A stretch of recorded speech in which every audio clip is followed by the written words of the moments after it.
Little Nightmares, a horror adventure game that is both stunning and horrifying.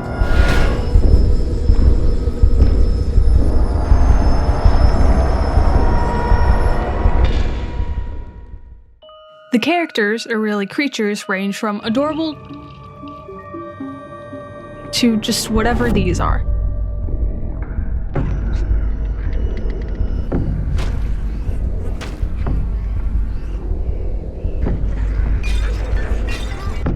I fell in love with this game when I first watched Jacksepticeye play it, and playing it for myself, I have no words. The second is just as amazing, and the fact that they're coming out with a third, safe to say I'll definitely be making a series out of it. But this video isn't about gushing over the Now trilogy. No, it's about the first game.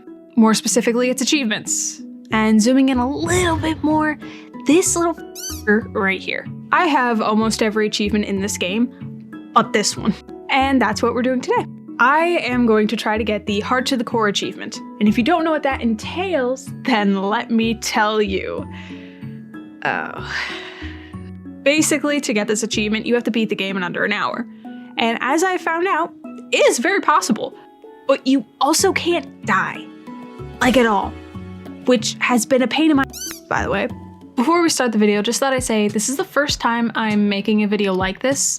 So if you enjoyed, do let me know, and remember to like and subscribe if you did. This was actually a lot of fun to make, and it's a video I'm kind of proud of. All right, let's get on with the video, and I hope you enjoy.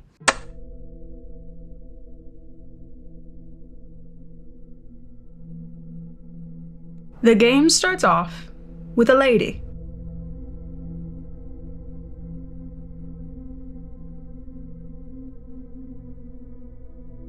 That's it. That's really it. She kind of looks over at you ominously, which I guess can be unsettling the first time, but after maybe the 20th time you played this, she gets a little annoying. Once the cutscene ends, we meet our character, 6. We wake up in the underworkings of the, and spoilers, boat we're on. The beginning here is like a tutorial of sorts. How to move 6 to run, jump, and grab. When we open the door from the chair I dragged over, we encounter some black goo. This comes from the leeches, who we probably meet when I climb up the fridge. He's keeping his shoes nice and cool. I like my feet cool too, though I don't know about putting in the fridge. They're not all that bad, pretty easy to get past honestly, but if you mess up the timing on a jump, they're an instant death. We're lucky they're not that fast honestly, just don't stay in one spot for too long. After this first little jump and pull on the board, we meet the next area. Then I leave that area abruptly because this place is not up to code and it's not like anyone's living here. The area that I've fallen into is full of leeches. Instead of jumping through this area, I just maneuver around them, and at the very end I jump over the last guy and push down the board. I jump across another platform, up a makeshift ladder, and instead of waiting patiently for the gnome to pass, I just jump to the other platform. And he just disappears. I make another jump, and instead of following the path like a normal person would, I then make a leap of faith, just to have a platform on the other side. You see, you make this jump anyway when you spin the wheel and you have to sprint towards the door before it closes.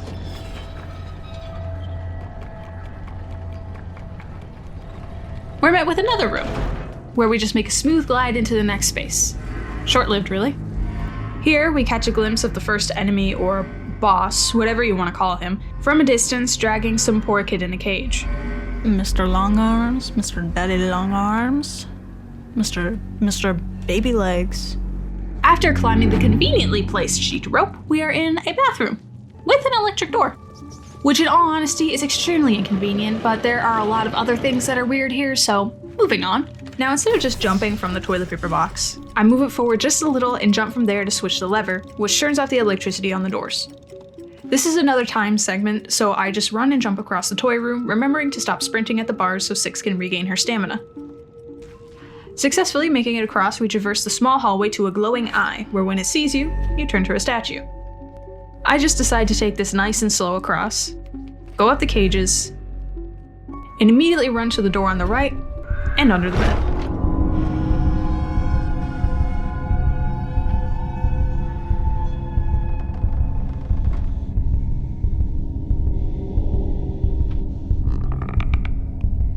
Is he using echolocation? I wait until I hear the door open, sprint my way up the cages and across the shelves through the vent.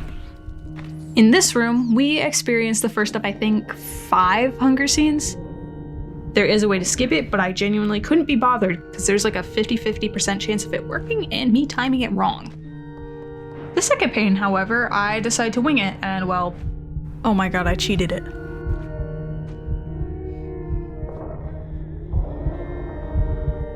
Come on, child of the ball. Give me the bread. You like the bread, little birdie? You like the bread? Love this bread. After the boy gives us our daily bread, we make it over the boxes. Alright, thanks, bye. Through the shower room. To the big room. Climbing up a few more cages, can never have enough I guess, I run across the platform to the hanging box. Making it up the chain, we find another platform, and we do some more climbing. And here we find 2 levers. We switch the one on the wall down to bring the box up, and move the lever to the right to bring the box to us. All the way over. Don't mind if I yes. Then quickly over to the left to move it, you guessed it, to the left. Luckily, I made it onto the box as it's moving, climb up the chain quickly so once it reaches the next platform, I could just jump over to it. Saves me a good few seconds. My eye is itchy. Oh my god, this is not the time, body, to react. On this platform now, we have to turn the electricity off so we can make it through the bars. It's a pretty simple puzzle, just gotta open the drawers to make steps for 6 onto the cabinet, and jump over to the lever to turn it off. Problem solved. I took out my eyeball. That's what happened. Through the bars, I push down the box so it brings up a rope I could ride down. I find it's best not to dwell what's in the box and just think it's a very heavy box. Because it's made of metal. Once at the bottom, I go the same path I did before, but now I get to go through the bars without dying. Oh, but wait, there's more. We have another lethal light we gotta pass. This one, however, gets distracted. Because it's so focused on the moving bucket, we could just run over to the second safety spot. Almost a near-death experience, and I'd rather that not happen. Follow the bucket. Wait a bit. And I make it to another bridge. I'm gonna be honest, the parts I am most nervous about are I don't know how English works. The janitor segment with his little boss battle. Sometimes the kitchen scares me because something could go wrong. Oh, what's it called? Dining area doesn't scare me that much. Same with the lady. She doesn't. Just wait this run. I'm gonna die to her, and I'm horrified. And we finished chapter 1 of the prison. Now, the lair. To make it up to the lair, I have to climb up a ton of stairs. And I may have done a little mistake doing so. Well, that was... you didn't see that. That didn't happen.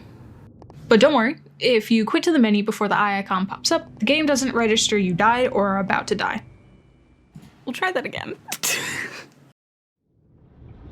So, after a quick relog, I trek up a ton of stairs.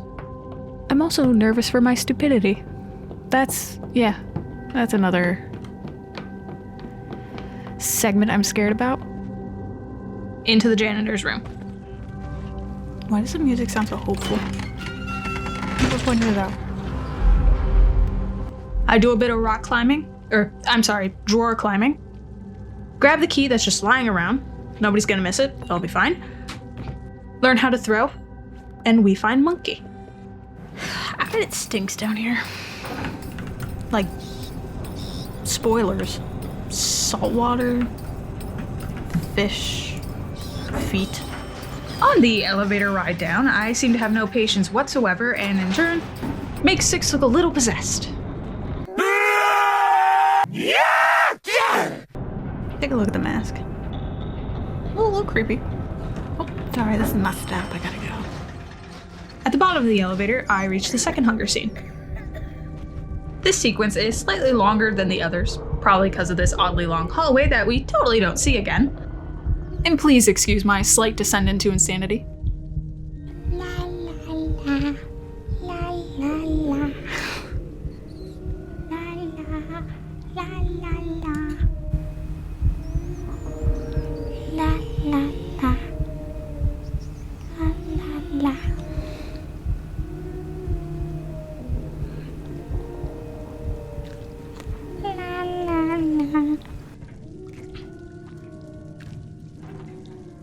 And a twist absolutely everyone saw coming. We are now officially in the janitor segment. If we weren't in before, we definitely are now.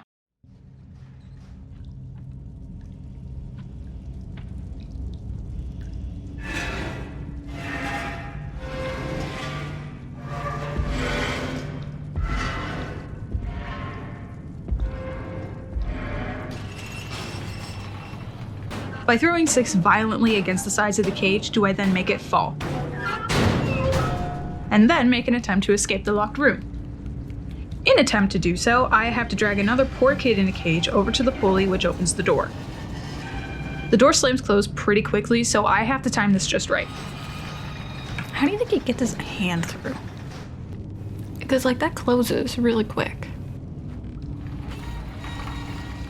His finger, he has to have problems with his fingers. Like, ain't no way. So first of many rooms where I really gotta worry. Here, I gotta stay on the paper, wrapping cloth things. Whatever they are, it's like a sound padding so the janitor can't hear 6. Now obviously this one is a little far, so I do get his attention, but if I run across very quickly, jump to the other safe zone, and crouch through the gap, I'm practically safe.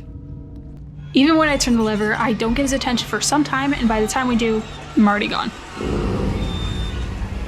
And then Shoe Monster. I don't know if I mentioned, but maybe do you think the Shoe Monster is a grandpa? And he's the husband of the grandma that's in the DLC? Because I think they'd like each other. I think they'd be friends. They'd definitely get along. I'm not worried about this room, but I'm worried about this room, you know?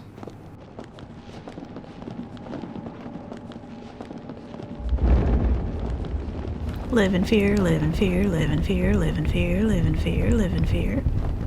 I'm horrified, I'm horrified, I'm horrified.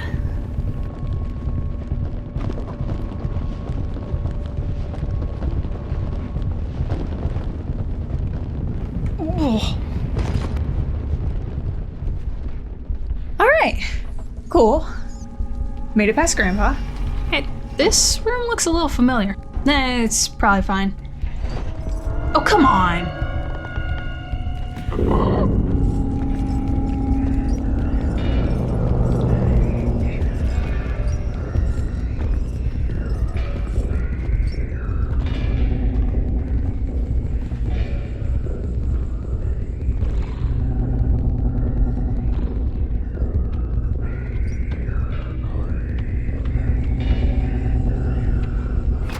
Do you think this is what happens to Stewie Griffin when he gets older?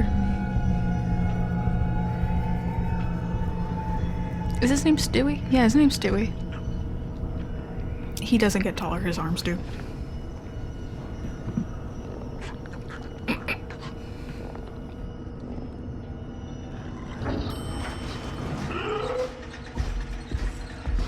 Right. Okay, that was a little close, but that's okay. We're about to go into the walls like the little rat we are. Oh, more the floors, but same thing. Once in the floors, I come across the janitor's secret doll room. Right. I could risk it all right here and just sprint to the other side, but I really don't feel like dying, which I think is reason enough. So I just wait for Jimmy here to go to the other room, throw the monkey that is just conveniently placed here. There are a lot of things that are just here for me. Almost like someone's been here before. Anyway, and climb another set of drawers. Onto clock room. When we get up from the fall, and once I push down the big door. Move here. Wait, over here. Grab shoe. Throw shoe. Run. Oh, thank God. So one of the clocks going off. They didn't go off. The library makes me feel a little less paranoid, but trust me, paranoia's still there.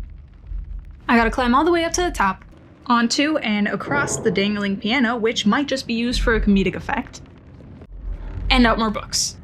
This is honestly how my mom's house is gonna look in give it 10 years, maybe less.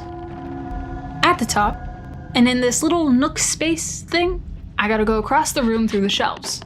Stretch Armstrong will aggro on you, but if you make it across and climb the books on the other side of the room, he has no clue you're there. Move the crank near the door so it's easier to leave with it. Turn on the TV and wait.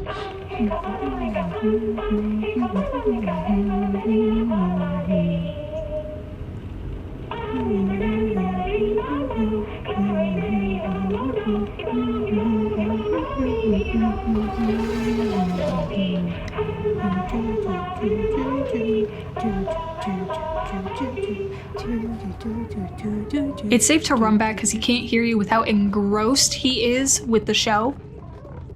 And you also get to the piano quicker. Having made it across, we enter a room I forget about constantly.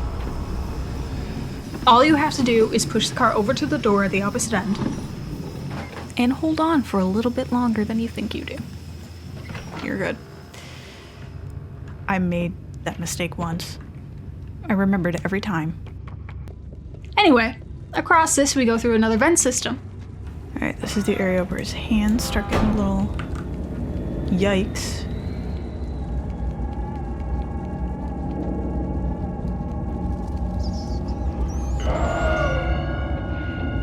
Once he feels the wall, pipe, or whatever, can I pass safely, but when I'm through, here is probably my least favorite section. Alright, now where I shit my pants. Not that it's a bad section, it's very good, it's a very good fight, but for the purpose of this video, fucking hate it.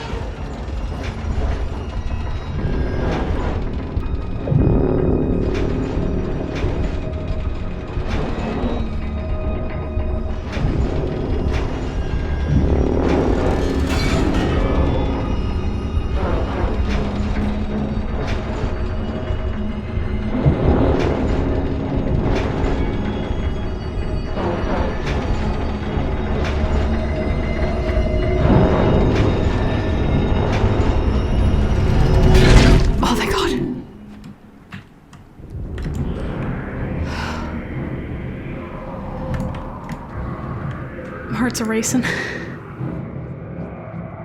My hand is shaking.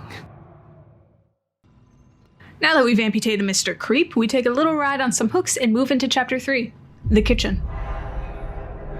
One of the cooks on a smoke break. I love the smell of nicotine in my meal. I love the taste of it too, it's amazing. I love the tobacco. Adds flavor, adds a spice. This is generally an easy chapter, but I don't really make it all that easy for me at later points. I did, however, manage to skip the first time you're pain by sheer luck. Smooth as sh**. Ghost in my ears, I'm doing good. I'm feeling good. Oh my god, darkness at the heart of my love. Eat the rat. Don't smoke. Eat rats.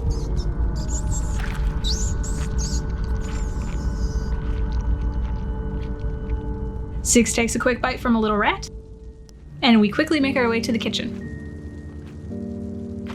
Green. That was like 3 seconds wasted. I'm able to sprint crouch past the first chef quickly. Who could have guessed that? And make it over to the shelf in the next room almost as quickly. I go across the rafters like the little rat we are, and into the toilet we go. Now, with an extra seat for all your shitting needs. To get the second chef up, you gotta break the kettle outside of their room and run under the bed, because he's going to get up almost immediately.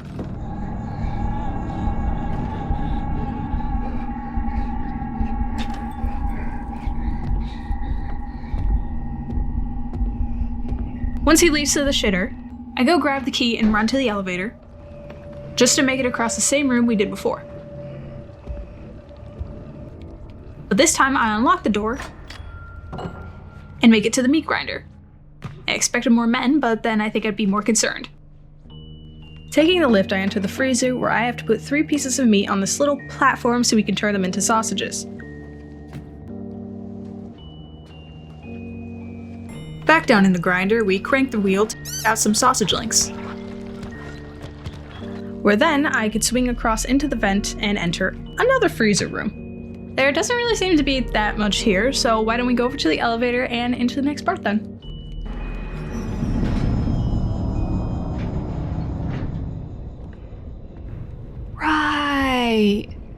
There's another chef. Forgot there was supposed to be a second one. Oop. This dude you're meant to juke a lot. He's a very gullible lad, and thank God he isn't persistent. The world is on fire. You are here eternally. A funeral pyre. Once he enters the room, we can then exit the vent. Quietly, but quickly making it across the room, I press the button that makes a loud noise so he leaves the station. I am then able to run over to the table he was at and grab the key for the door downstairs.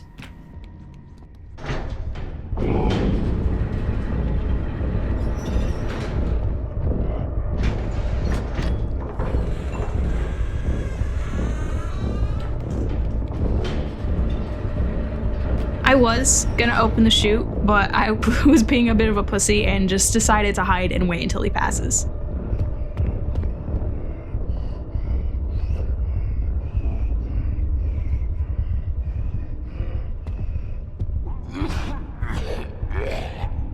Sir, what was that? Once he does pass, I finally go down the chute. Through another vent do we then enter the last segment of the kitchen, the washroom. This is the one that scared me just a little bit. What I have to do is go over to the room that is on the far right and switch the lever so the hooks that are up on the ceiling go in the opposite direction.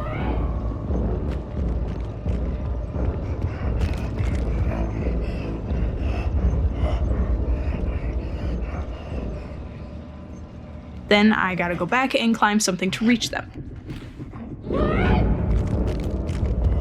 And here we have reached the issue. I'm choking.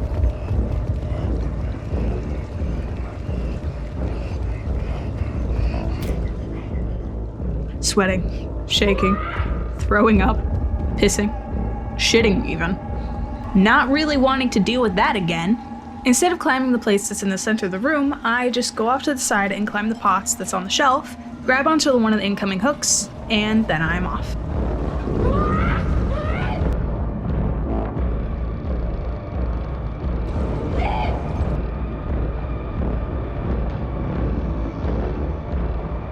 Now I'm in the chase seat with the chefs. All I have to do is run to the other side without getting caught.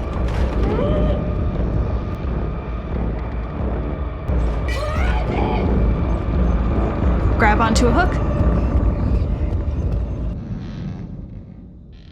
And we're out of Chapter 3. Chapter 4, the dining room. These next couple of scenes, in my opinion, are best experienced in full. So I'm gonna quit yapping and let you enjoy them.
It's finally revealed. We're on a boat! Believe me now? And we just watched a bunch of people herd themselves onto this boat. Walking just a little further, we could see the shepherd observing the herd.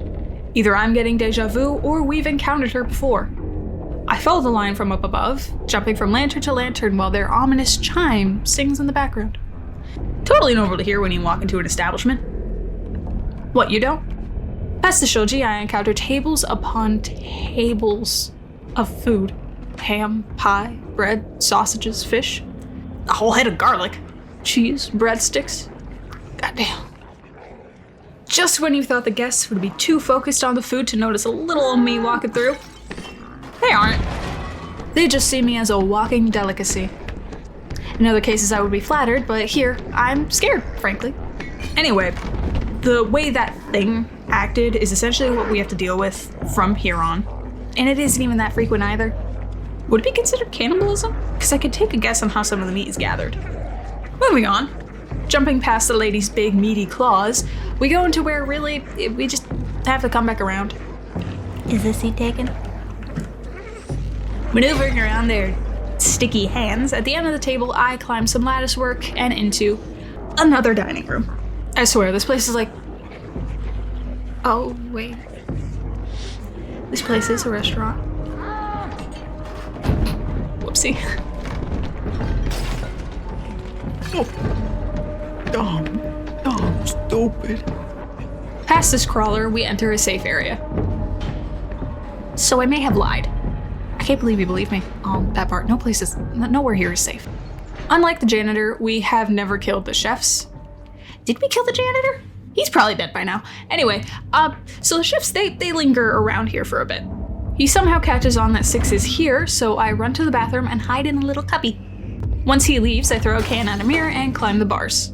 Yes, we are moving on from the fact that it is a two-way mirror and there's a chair on the other side. We have more pressing matters that figure out what kind of things these people are into. Honing into my rat senses, we run across the rafters and make our way to the elevator. At the second floor, we find another long hallway, and based on our track record of hallways, I can only guess what happens next. Yeah, I saw that coming.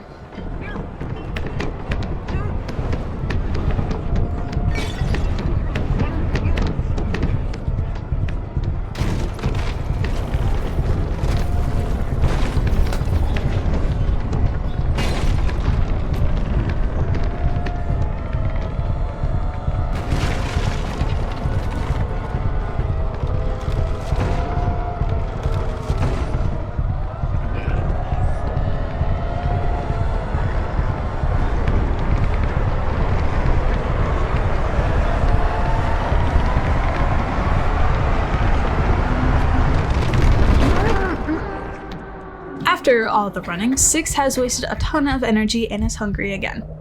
Which, in all honesty, you kind of think that the piece of bread, raw meat, and the living rat would be enough for maybe like, I don't know, a couple more hours. But maybe they just didn't sit right with her. Oh hey, little gnome boy is offering Six a sausage. Aw, that's nice. Nothing could possibly go wrong here. Right.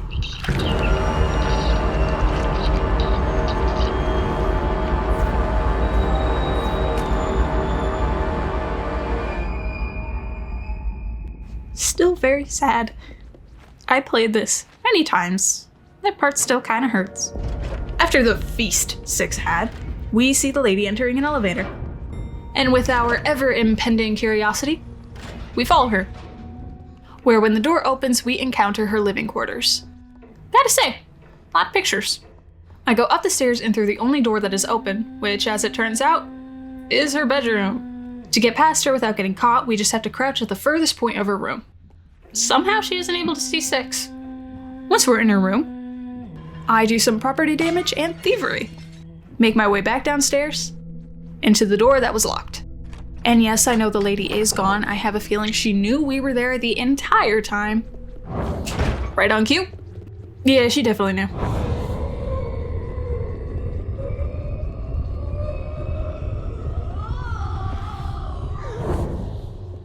We meander through her closet area?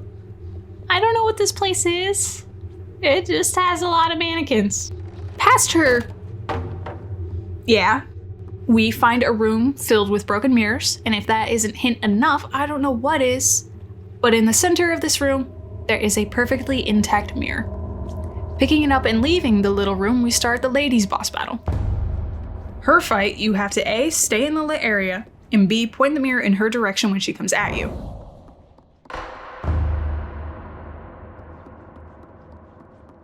She does tease 6 a few times, but when the mirror glows, you got her.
In a place as targeting as this, all we have to do is run.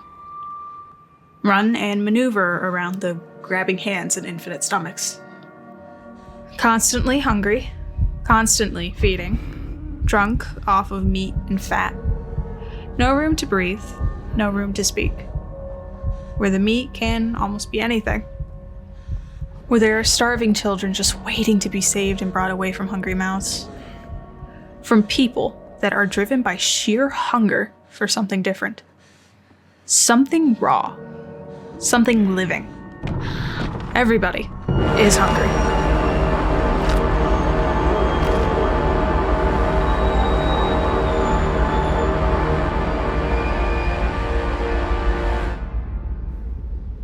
It's just that some wear their greed, their gluttony, and are blinded by their desires.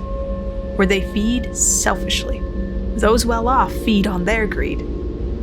They're nothing but sheep. They're not strong or intelligent or well off as how they seem to look. They're being fattened, both by mind and by will. They're easier to control. They funnel their money to a higher source to appease their appetite, where that source feeds from them. They feed their hunger until someone hungry enough comes along.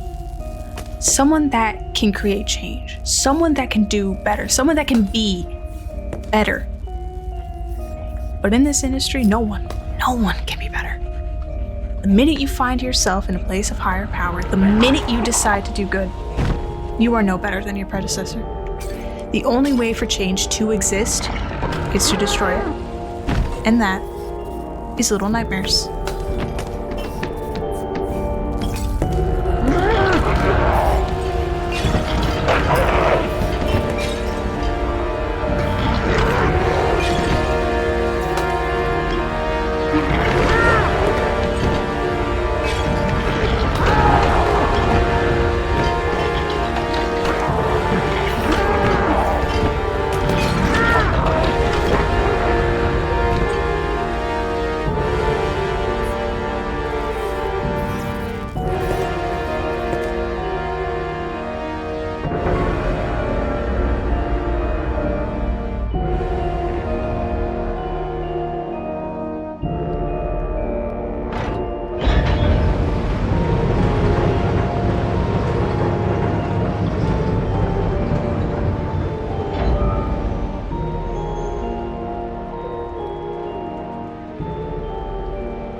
Thank you so much for watching.